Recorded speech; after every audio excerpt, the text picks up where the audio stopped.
जैन धर्म में 15 कर्मदान बताए गए हैं जो श्रावकों को नहीं करना चाहिए।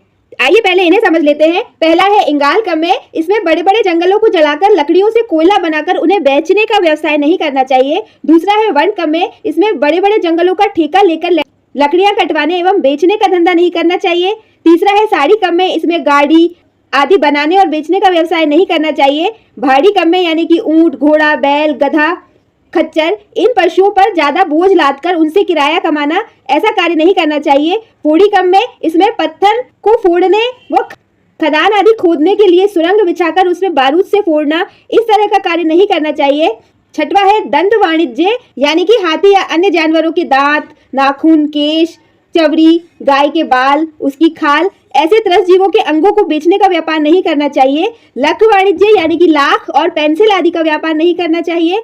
रस वाणिज्य यानी कि शराब, शहद और चर्बी इस तरह की चीजें बेचने और बनाने का व्यवसाय नहीं करना चाहिए। केस वाणिज्य यानी कि जो केस वाली दासियां होती हैं यानी कि सुंदर स्त्रियां या अन्य लोगों को दास बनाना या पशु पक्षियों को बेचना, खरीदना, इस तरह का व्यवसाय नहीं करना चाहिए।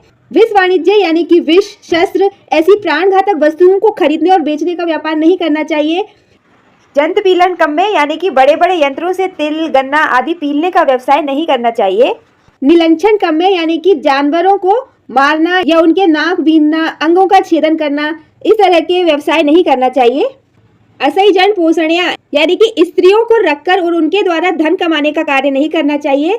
दवग्गी दावणया यानी कि जंगल में आग लगाकर उन्हें जलाने का व्यवसाय नहीं करना चाहिए। और सरधा तलाय शोषणिया यानी कि तालाब, झील, सरोवर आदि को सुखाने का काम नहीं करना चाहिए।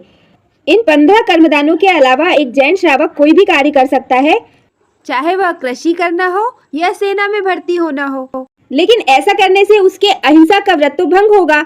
लेकिन ऐसा नहीं है। कृषि करना अल्प आरंभ का कार्य है। ऐसे कार्य जिसमें अल्प आरंभ या अल्प पाप होता है वे कई बार महाआरंभ और महापाप की क्रिया को रोकने का कार्य करते हैं।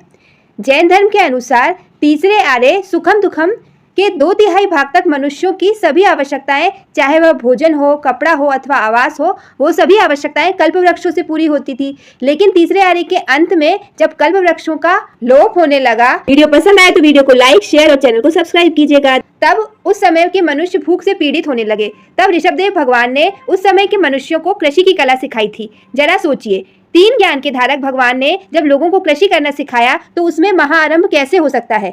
यदि उस समय भगवान हमें कृषि करना नहीं सिखाते तो हम शाकाहार की जगह मांसाहार पर ही आश्रित होते, जो महाआरंभ और महापाप होता। इसलिए ऐसा कार्य जिसमें अल्प आरंभ है वह जैन श्रावक आसानी से कर सकते हैं, क्योंकि इस अल्प आरंभ द्वारा